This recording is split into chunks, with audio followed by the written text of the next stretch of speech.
Despois de 700 días, a máscara deixa de ser obrigatoria en interiores.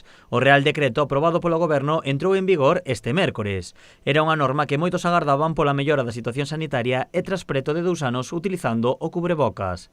A veciñanza agradece esta medida, aínda que son poucos os que optaron por retirala.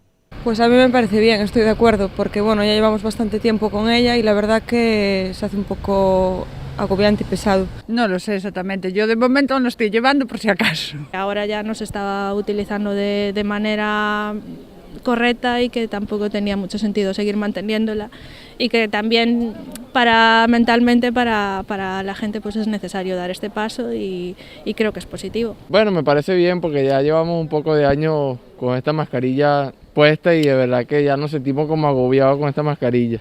A pesar de non ser xa obrigatoria, aínda son moitos os que prefiren mantela por precaución. Hombre, yo en los sitios donde es opcional, salvo que haya personas a las que les moleste mucho, que tengan mucho miedo, que estén en una situación como pueda ser un embarazo o algún tipo de enfermedad y que sean, pues yo optaré por quitarla. Prefiero llevarla, de feito la llevo posta. Yo prefiero no ponerla, porque bueno, llevamos mucho tiempo poniéndola. Depende del sitio, si puedo ir tranquilamente, pues sin ella, pero donde hay gente...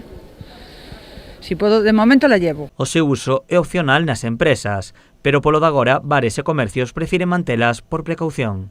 Por seguir llevándola, por seguridad, sobre todo eso, por seguridad. Bueno, nos parece dentro de lo que cabe regular.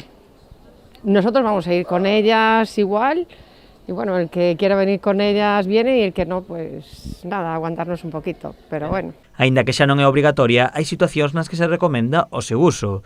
Se és persoa de risco, se estás en presencia de persoas con risco ou en eventos multitudinarios.